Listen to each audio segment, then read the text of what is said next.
나는 경상북도 봉화의 작은 마을에서 자랐다. 산으로 둘러싸인 조용한 시골. 이곳에선 바람보다 소문이 먼저 달린다. 마을 사람들은 누가 언제 고개를 숙였는지, 언제 머리를 풀었는지도 기억해낼 정도다. 하지만 그 고요한 곳에서 내 인생이 진짜로 시작됐다. 남자도 아니고, 대학도 아니고, 바로 한 마리 말, 그리고 나 자신으로부터. 내 이름은 유하린. 22살, 서울의 수의과대학에 다니고 있지만 여름방학 실습을 고향 근처 말목장에서 하게 됐다. 할아버지의 오래된 친구가 운영하는 곳으로 순종 제주마들을 조심스럽게 키우는 작은 마방이었다. 그 중에서도 내 눈길을 사로잡은 말이 있었다. 이름은 청우. 말치곤 눈빛이 깊고 마치 사람처럼 내 속마음을 꿰뚫는 듯했다. 매끈한 회색빛 털, 높은 콧등과 날렵한 목덜미. 첫날부터 나는 그 말에게 끌렸다. 그날 저녁, 산 아래에서 안개처럼 증발해가는 무더위 속에서 나는 혼자 마방에 남아 있었다. 이유는 단순했다. 집에 가기 싫었다. 엄마는 내가 집에만 가면 말투부터 간섭했다. 뭐 입었냐? 왜 머리를 풀었냐? 왜 아직 결혼도 안 했냐? 마방 안은 따뜻한 말의 땀내, 건초 냄새, 그리고 알 수 없는 자유로 가득했다. 나는 얇은 크림색 리넨 블라우스와 하늘색 롱스커트를 입고 있었다. 머리는 단정하게 따았지만 그날은 땀에 눅눅하게 풀려 있었다. 발에는 낡은 고무장화를 신고 있었고 양말은 무릎까지 올려 신은 채였다. 촌스럽지만 편안했다. 청우는 내가 들어서자 코를 벌름거렸다. 마치 나를 기다렸다는 듯이. 나는 그 옆에 앉아 건초 더미의 등을 기댔다. 손가락으로 그의 갈기를 빗어내듯 어루만지며 속삭이듯 말했다. 청우야, 오늘은 좀 힘들었어. 그는 조용히 고개를 끄덕이듯 움직이며 내 얼굴 가까이 숨을 내뿜었다. 뜨거운 숨결이 내 볼을 스치자 나는 눈을 감았다. 말과의 교감이라니 우습다고 생각할 수도 있겠지만 그 순간은 나만의 비밀 의식 같았다. 내 손끝이 청우의 목덜미를 지나 어깨 근육을 따라 자연스럽게 흘렀다. 나는 수의학도로서가 아니라 여자로서 그 탄탄한 힘줄과 따뜻한 체온을 느끼고 있었다. 어딘가 부끄럽고 낯설었지만 이상하게도 안심되는 감정이었다. 목에 걸고 다니던 작은 은빛 펜던트를 벗어 마구간 벽의 녹슨 못에 걸었다. 이건 우리만의 비밀이야. 그 순간 청우는 내 가슴에 얼굴을 파묻었다. 심장이 뛰었다. 그리고 조용했다. 너무나도 조용해서 내 숨소리와 그의 숨소리 외엔 아무것도 들리지 않았다. 그러다 문이 딸깍 하고 열렸다. 스마트폰 불빛. 나는 순간적으로 긴장했다. 들어온 사람은 예상치 못한 인물, 진우였다. 내 친구 소현이의 남동생. 겨우 17살. 호기심 많고 눈치 빠른 아이였다. 그는 놀란 눈으로 나를 쳐다봤다. 반쯤 풀린 머리, 흘러내린 스커트 자락, 말과 너무 가까운 거리. 말도 안 되는 오해였지만 아무 말도 못했다. 그저 은펜던트를 다시 목에 걸며 청우에게 속삭였다. 괜찮아, 우리만 아는 거야. 하지만 속으론 뭔가 깨지는 소리가 들렸다. 며칠 동안 나는 마방에 가지 않았다. 진우가 나를 어떻게 봤는지 혹은 어떤 얘기를 했는지 몰랐기 때문이다. 이 작은 마을에선 말하지 않아도 다 퍼진다. 거리를 걷다 보면 사람들이 나를 힐끔 본다. 편의점 아주머니는 갑자기 목소리를 낮춘다. 엄마도 이상하게 날 더 안 보는 듯하다. 아마 무언가 눈치챘겠지. 나는 방어적으로 옷을 바꿨다. 밝은 체리핑크의 린넨 원피스, 쿨톤 메이크업, 굽 높은 외지 샌들. 누가 봐도 도시 여자. 하지만 속은 흔들리고 있었다. 며칠 후 다시 마방을 찾았을 때 청우는 전처럼 나를 반겼다. 그러나 내 발걸음은 조심스러웠고 손은 떨렸다. 그는 고개를 내게 밀어붙였다. 괜찮아, 너 왔구나. 그런 표정이었다. 나는 다시 속삭이듯 말하기 시작했다. 사람들 사이에서 느끼는 숨막힘, 꾸며낸 웃음, 얘의 뒤에 감춘 진짜 나에 대해. 그는 듣고 있었다. 한마디 말 없이. 그날도 손은 청우의 목덜미를 타고 내려갔지만 진우의 눈동자가 떠올라 손을 멈췄다. 그리고 바로 그 순간 문이 다시 열렸다.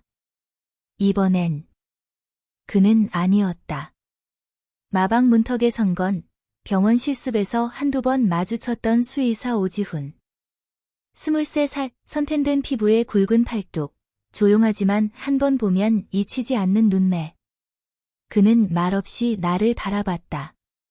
그리고 말했다. 하린 씨. 말들은 우리가 외면하는 감정까지 다 느껴요. 그 말이 뭔지 나도 모르게 울컥했다. 그날 밤 나는 다시 펜던트를 벗어 청우의 먹이통에 넣었다. 나 다시 나로 돌아오면 그때 다시 찾을게. 청우는 천천히 숨을 들이쉬며 낮게 울었다. 마치 대답하듯. 그날 이후로 나는 청우를 바라보는 내 시선이 달라졌다는 걸 느꼈다. 마치 숨기고 싶은 감정이 커져버린 것처럼. 아무 말 없이 그의 목덜미를 쓰다듬는 순간에도 내 안에서는 파도가 일렁이고 있었다. 하지만 진우의 시선, 그리고 지훈 선배의 말이 자꾸 머릿속을 맴돌았다. 나 혼자만의 시간이 더 이상 혼자만의 것이 아니게 된 기분.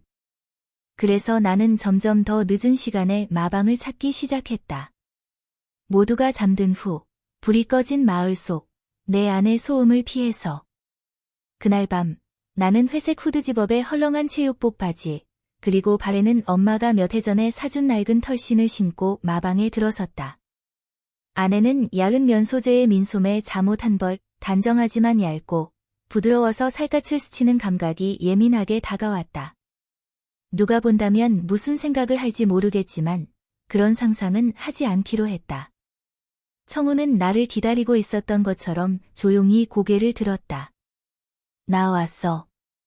나는 속삭였고 그는 코를 벌름이며 내게 다가왔다. 나는 그의 가슴께에 이마를 기댔다.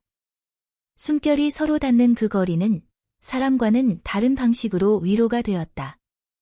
누구도 묻지 않고 누구도 판단하지 않는 존재. 그게 청우였다. 그러다 어느 날 지훈 선배가 다시 나타났다. 이번엔 마방 일이 있어서가 아니라 나를 보기 위해 왔다고 했다. 그 말. 너무 사람처럼 당신을 바라보더라. 그의 말에 나는 아무 말도 못하고 고개를 숙였다. 당신도 그걸 알아? 당신 눈빛이 말한테 향할 때는 달라. 그는 내 손을 가볍게 잡았다. 단단하지만 조심스러운 손길이었다. 나는 손을 뿌리치지 않았다.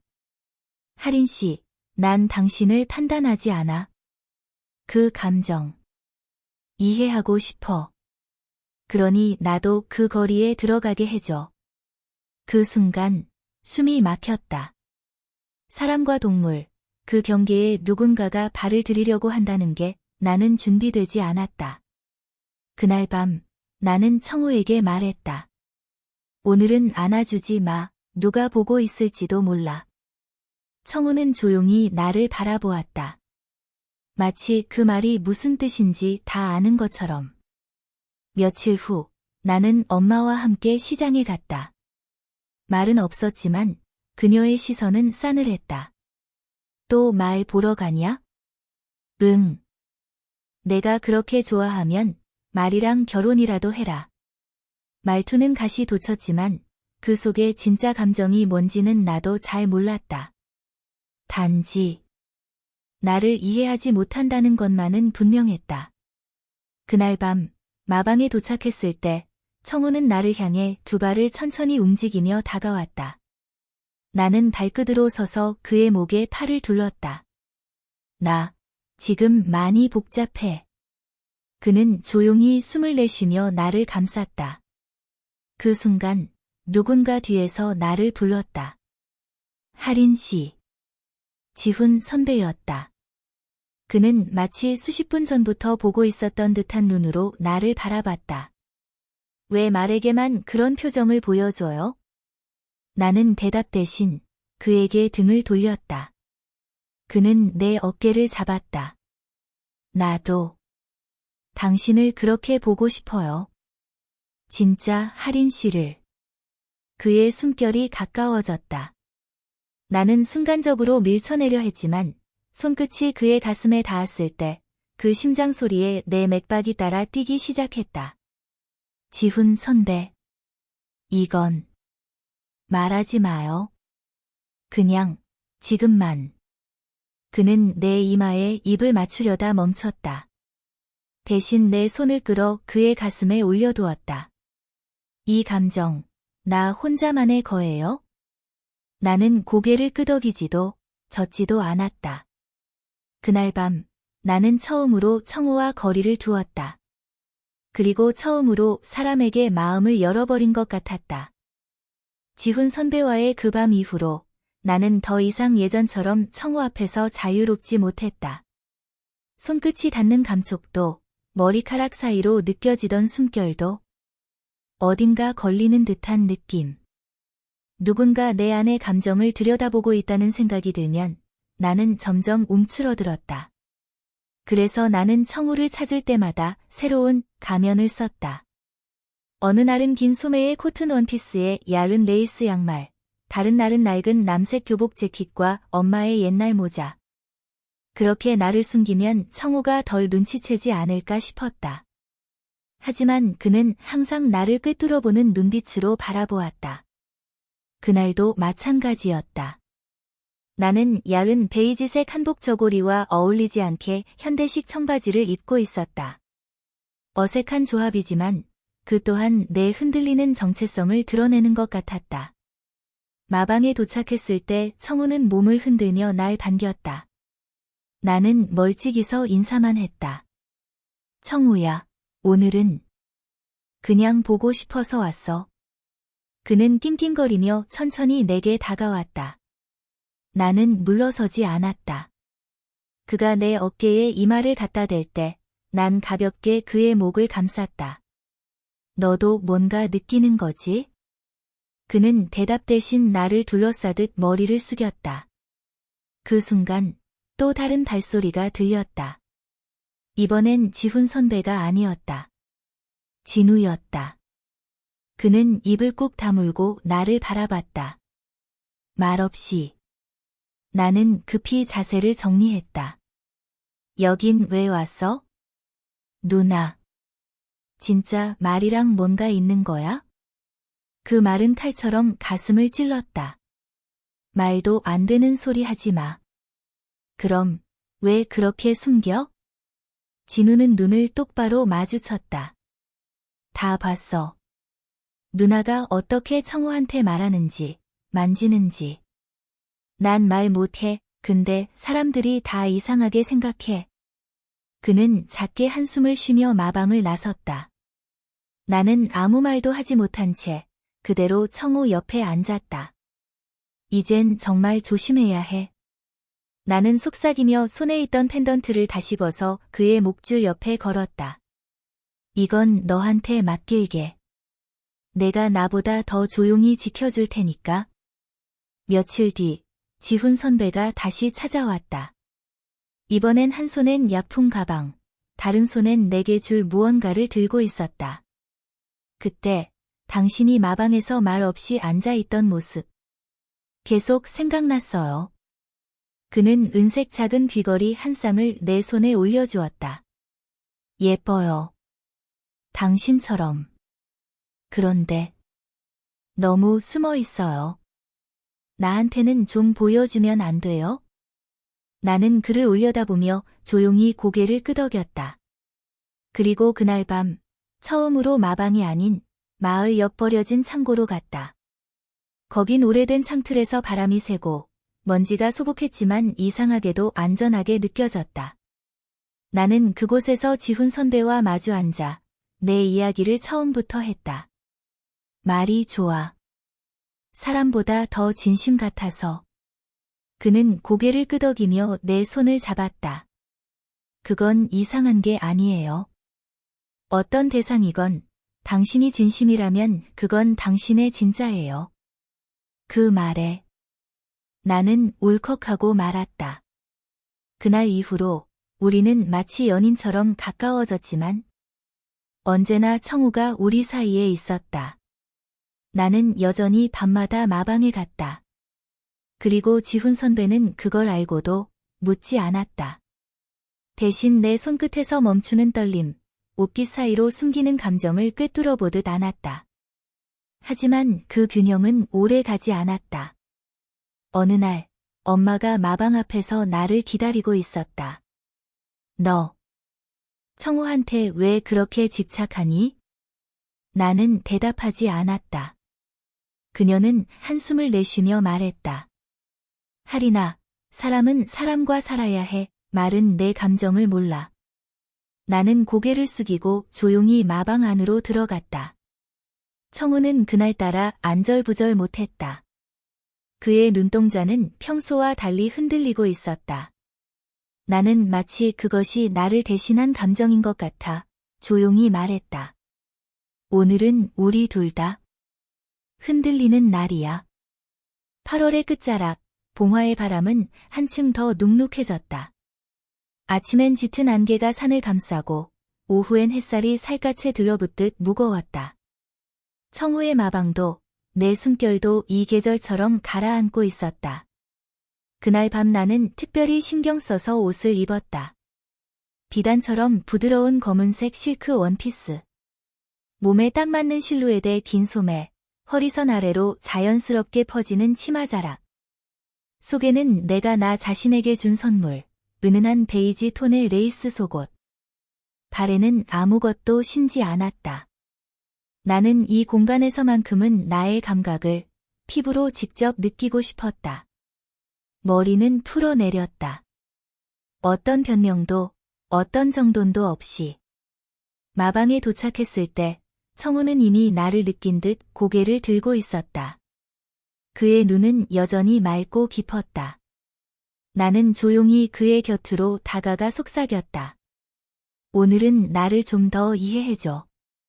그는 대답 대신 내 어깨에 머리를 기댔다. 그 순간 문이 열렸다. 나는 고개도 돌리지 않아도 알 수 있었다. 지훈 선배였다. 그는 천천히 다가와 나를 바라봤다. 보고 싶었어요. 있는 그대로의 당신을. 나는 아무 말 없이 그를 바라봤다.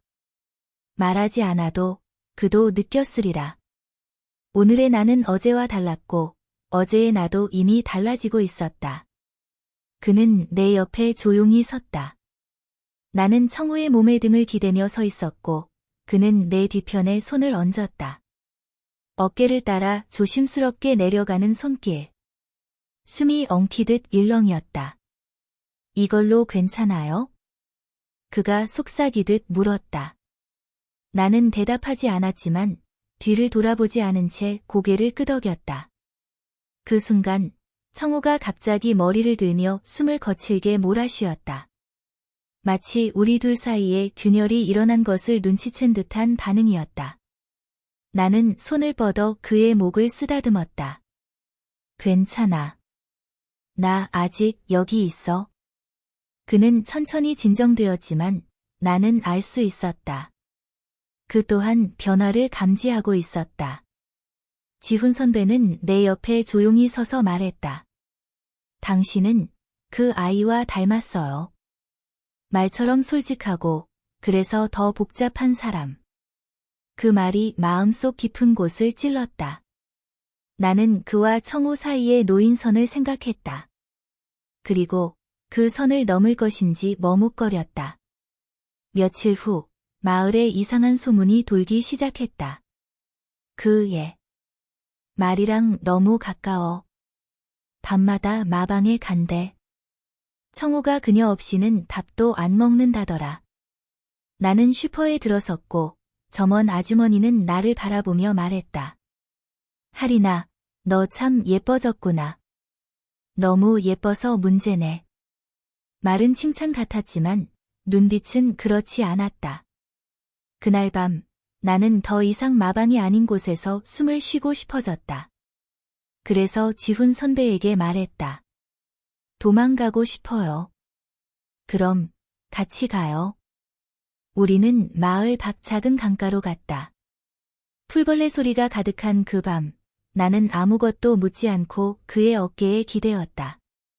그는 내 손을 잡고 천천히 속삭였다.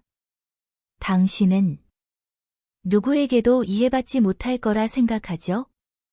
나는 고개를 끄덕였다.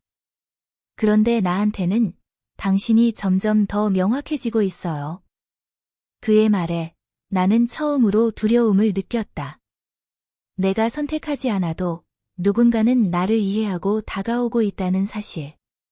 그리고 그 순간 나는 청우를 떠올렸다. 그는 말할 수 없지만 항상 내 마음을 읽었고 항상 내 편이었다. 나는 지훈 선배의 품을 조심스레 벗어나며 말했다. 오늘은 여기까지만 해요. 그는 고개를 끄덕였다. 하지만 그 눈빛 속엔 분명히 질문이 있었다. 그럼 넌 누구를 택할 거야? 그 질문은 나조차 몰랐다. 그날 밤 잠이 오지 않았다. 지훈 선배의 말이 자꾸 머릿속을 맴돌았다. 당신은 누구를 택할 거예요?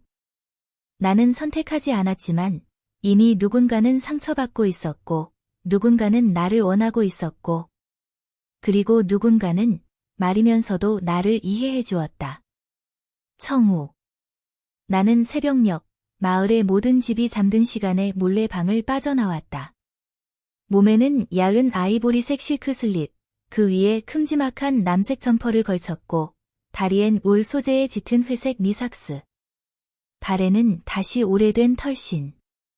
누구에게 보이기 위한 옷이 아니라 그냥 내 감각과 감정을 가려줄 수 있는 옷들이었다. 마방은 안개처럼 조용했고 청우는 이미 깨어 나를 기다리고 있었다. 나는 문을 열며 속삭였다. 나왔어. 청우야. 그는 천천히 다가와 나의 볼에 숨결을 불었다. 나는 웃으며 그의 목에 얼굴을 묻었다. 다들 나보고 이상하다 해. 너한테 너무 빠졌다고 해. 청우는 고개를 숙이며 나를 감싸듯 서 있었다. 나는 양팔로 그를 감싸 안으며 조용히 말했다. 근데 너는 날 안 떠나잖아. 그 순간 문이 열렸다. 나는 몸을 돌리지 않아도 그 기척을 알아챘다. 지훈 선배였다. 그는 천천히, 아주 천천히 내게 다가왔다. 눈빛에는 망설임이 없었다. 마치 결심하고 온 사람처럼. 당신이 어떤 감정을 느끼든 나는 받아들일 준비가 되어 있어요. 나는 아무 말도 하지 않았다. 그는 말 옆에 조심스레 섰다. 오늘은 멈추지 않을 거예요. 그 말과 함께 그는 내 손을 잡았다. 나는 뿌리치지 않았다. 그러나 청우가 크게 코를 벌름거리고 뒷발을 굴렀다. 그는 분명히 뭔가를 경고하고 있었다. 지훈 선배는 내 얼굴을 보며 말했다. 그만할까요? 나는 숨을 깊게 들이쉬며 고개를 저었다. 아니요. 나도 더는 도망치고 싶지 않아요. 그 말이 끝나기 무섭게 그는 내 얼굴을 감싸고 입을 맞췄다. 그 키스는 조심스러우면서도 강렬했다. 나는 그의 품 안에서 모든 불안과 죄책감을 삼켜버리고 싶었다. 하지만 그 순간 하리나. 익숙한 목소리.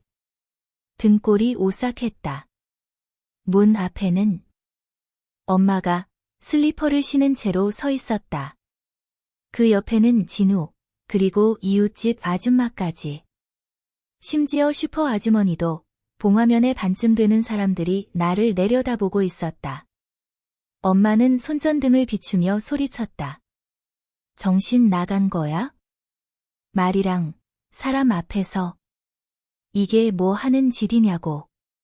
나는 바닥에 주저앉았다. 지훈 선배는 나를 가리려 했고 청우는 울부짖듯 울었다. 모든 것이 동시에 터졌다. 비명, 흥분, 절망, 그리고 끝.